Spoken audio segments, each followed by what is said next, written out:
EDF qui écope par ailleurs d'une amende record pour ses retards de paiement vis-à-vis de ses fournisseurs. Le groupe devra payer 1,8 million d'euros, c'est inédit.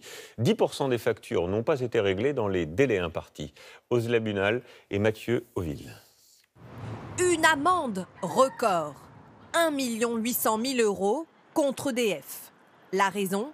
Entre mars et août 2017, le géant de l'électricité n'a pas réglé à temps plus de 13 000 factures à ses fournisseurs pour un montant de 38 millions d'euros. 13 000 factures, ça peut paraître peu pour EDF qui va brasser des millions de factures, mais à la fois, c'est 13 000 chefs d'entreprise, artisans, patrons de PME qui attendent leur paiement pour payer leurs employés, pour payer l'URSSAF, pour payer les impôts. Et donc, chaque facture est importante pour eux. Avec cette amende inédite, l'État a voulu lancer un signal fort et frapper au porte-monnaie une entreprise publique. La sanction contre EDF frôle le maximum autorisé par la loi, 2 millions d'euros d'amende.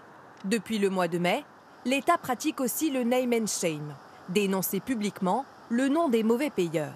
L'objectif aujourd'hui est de faire peur, tout simplement, de créer une peur au sein des entreprises pour respecter les délais de paiement et quelque part de nuire à leur image. C'est le seul moyen de les faire réagir aujourd'hui.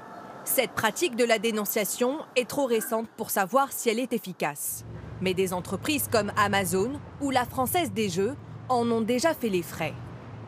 Depuis le début de l'année, 130 décisions de sanctions ont été prises pour dépassement des délais de paiement.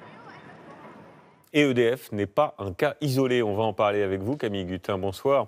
D'abord, Camille, à partir de quand un groupe est-il considéré comme un mauvais payeur ?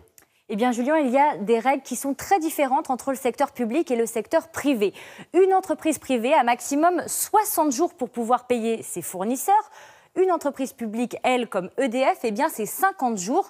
Enfin, pour les services publics type collectivité locale, là, le délai est de 30 jours. C'est normal, ils doivent donner l'exemple. Et alors, qui sont-ils, ces mauvais payeurs ?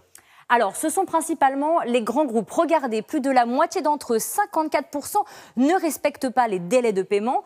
En tête, on retrouve le secteur de l'information et de la communication. Là, il faut compter 78,9 jours pour obtenir un paiement. Le conseil aux entreprises également, 75,3 jours en moyenne. Enfin, il y a aussi la construction, 63,9 jours. Et parmi les entreprises épinglées, eh bien, on retrouve des grands noms, on l'a vu dans le reportage. Le groupe L'Express, 310 000 euros d'amende. Le géant du BTP, Simon Calcia, là c'est un record, 670 000 euros d'amende. Et puis des grands noms aussi comme Amazon ou Danone. Effectivement. Dernier point, Camille, quel impact ces délais de paiement, ces retards ont sur les entreprises ? Alors Julien, les conséquences peuvent être dramatiques pour les PME et aussi les très petites entreprises. On estime qu'une sur 4 déposerait le bilan en raison de ces retards de paiement. Et pour celles qui survivent, le manque de trésorerie est très important. En 2018, c'est 19 milliards d'euros dont elles n'ont pas pu profiter à cause de ces retards, de ces délais de paiement. Merci Camille pour toutes ces infos et ces précisions.